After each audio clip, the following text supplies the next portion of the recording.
E aí, gente, tudo bem? Professor Fagner aqui para mais uma aula de literatura. Então, retomando aí os períodos literários que a gente vem estudando, hoje nós vamos falar do simbolismo. Vou deixar aqui em cima a playlist com todos os períodos literários de todas as aulas que a gente está gravando aqui. Estão todos na ordem cronológica para facilitar os seus estudos. Então, hoje vamos falar do simbolismo. Estão todos na ordem cronológica aí para facilitar os seus estudos para o Enem, para o vestibular. Lembrando que todos esses períodos literários podem cair na prova de linguagens do Enem. Então vamos lá, hoje é dia de simbolismo, vamos começar a aula. O simbolismo surgiu na França com a publicação do livro de poemas As Flores do Mal, em 1857, do poeta Charles Baudelaire. Esse livro inicia uma nova estética poética que serviu como uma recusa a todos os valores ideológicos e existenciais da burguesia. Já temos uma informação muito importante, hein? O simbolismo é contra a burguesia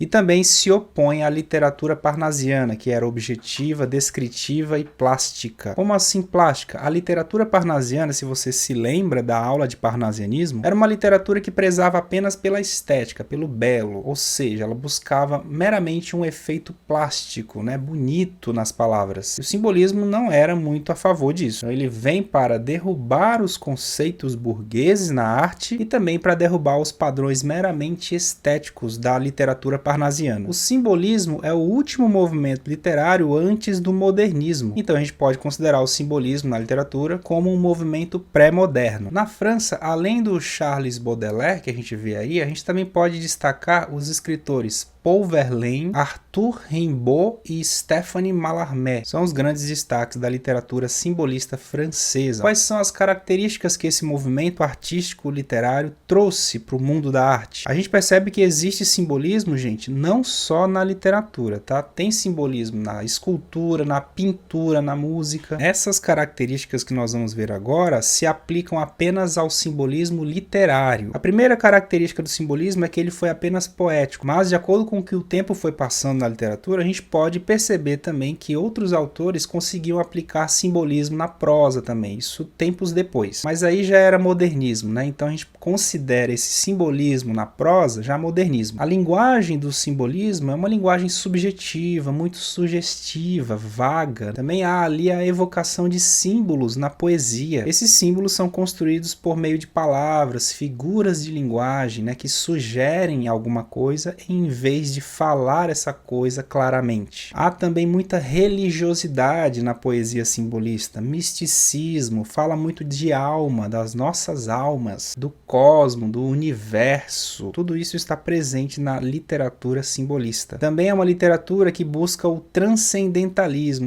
transcender. Na poesia simbolista, a gente percebe também uma busca pelo inconsciente e pelo subconsciente. É como se os autores buscassem entender o que acontece nessas zonas do inconsciente e o do subconsciente também. Outros temas também que são muito frequentes na literatura simbolista são a loucura e o mundo onírico, ou seja, o mundo dos sonhos. O sonho é uma das fontes de inspiração para o simbolismo. E como já era de se esperar, são muitas figuras de linguagem presentes na literatura simbolista, como a metáfora, a sinestesia, a aliteração e a assonância. Se você não sabe o que são essas figuras de linguagem, nós já temos uma aula aqui no canal de figuras de linguagem, vou deixar aqui em cima. Você pode ir lá e procurar essas 4 figuras de linguagem que você vai entender perfeitamente como elas são aplicadas ao texto. E quando a gente for ler um poema daqui a pouco simbolista, você vai perceber a presença dessas figuras de uma maneira muito forte, muito intensa, e são elas as responsáveis pela criação dos símbolos. O simbolismo buscava o antimaterialismo, ou seja, contra as coisas materiais, e também ele era antirracional. A razão era em segundo plano, tudo em nome da poesia, da simbologia. O sentido na literatura simbolista fica em segundo lugar. A gente não precisa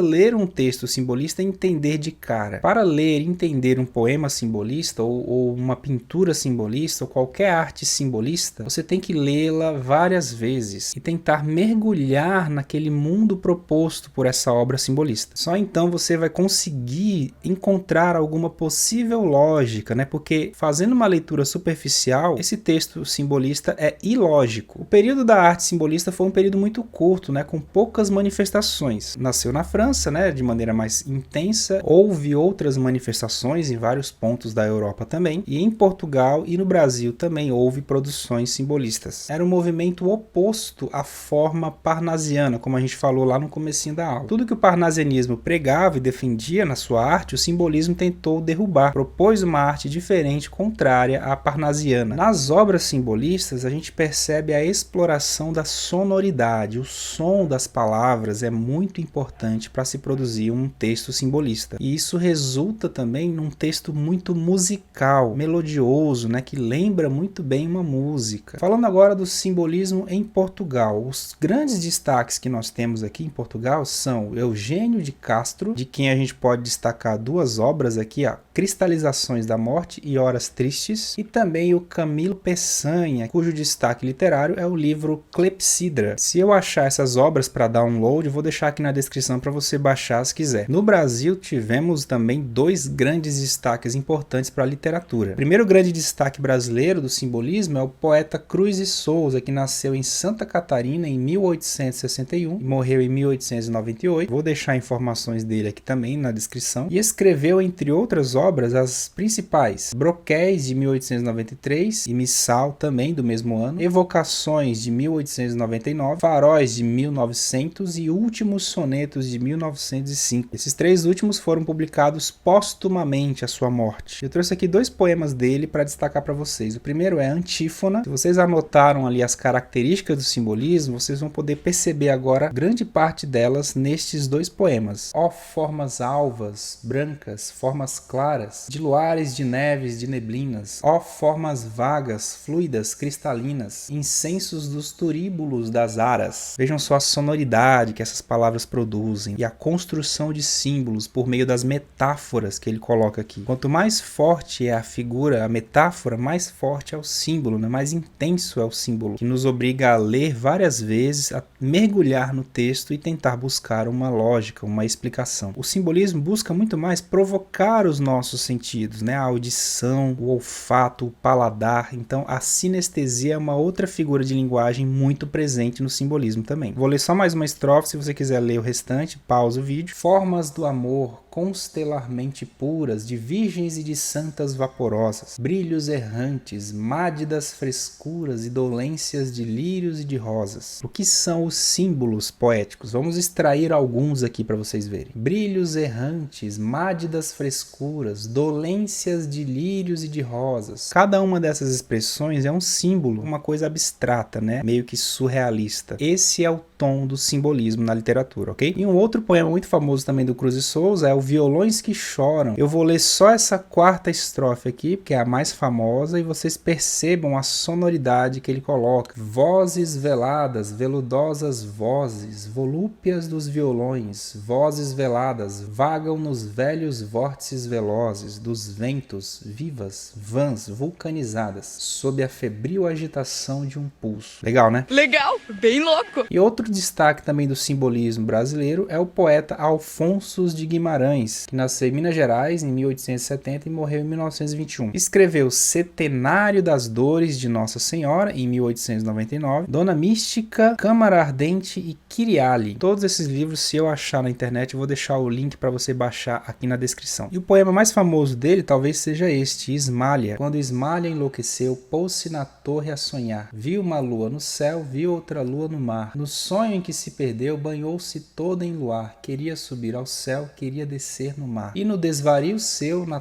torre pôs-se a cantar. Estava perto do céu, estava longe do mar. E como um anjo pendeu as asas para voar. Queria a lua do céu, queria a lua do mar. As asas que Deus lhe deu ruflaram de par em par. Sua alma subiu ao céu, seu corpo desceu ao mar. Beleza, gente? Então vamos fazer agora uma questão do Enem. Vou deixar aqui na tela para vocês. Ela traz um soneto do Cruz e Souza, tá? Que a gente viu agora há pouco. No parnasianismo e no simbolismo, nós temos o soneto como uma das principais formas poéticas que os poetas utilizavam para escrever escrever. Então vamos ler o soneto Vida Obscura de Cruz de Souza. Ninguém sentiu o teu espasmo obscuro, ó ser humilde entre os humildes seres. Embriagado, tonto de prazeres, o mundo para ti foi negro e duro. Atravessaste no silêncio escuro a vida presa e trágicos deveres, e chegaste ao saber de altos saberes, tornando-te mais simples e mais puro. Ninguém te viu o sentimento inquieto, magoado, oculto e aterrador secreto, que o coração te apunhalou no mundo. Mas eu que sempre te segui os passos, sei que cruz infernal prendeu-te os braços, e o teu suspiro como foi profundo. Vamos à questão agora. Com uma obra densa e expressiva no simbolismo brasileiro, Cruz de Souza transpôs para o seu lirismo uma sensibilidade em conflito com a realidade vivenciada. No soneto, essa percepção traduz-se em sofrimento tácito diante dos limites impostos pela discriminação. Faz muito sentido essa letra A, gente, porque Cruz de Souza foi muito discriminado por ser negro. Na sua vida de funcionário público, de poeta, ele passou por muitos problemas delicados de discriminação. Vamos deixar a letra A por enquanto. Letra B, tendência latente ao vício como resposta ao isolamento social. Não, isso não é explícito no poema. Letra C, extenuação condicionada a uma rotina de tarefas degradantes. Também não, essa ideia de rotina, de tarefas não está presente no texto. Letra D, frustração amorosa canalizada para as atividades intelectuais. Não é um soneto romântico, não tem uma ideia de amor, né, de relações amorosas. E letra E, vocação religiosa manifesta na aproximação com a fé cristã. Apesar de a religiosidade ser uma das características do simbolismo, ela não está presente neste soneto. Gabarito, portanto, letra A. Se você escolheu a letra A,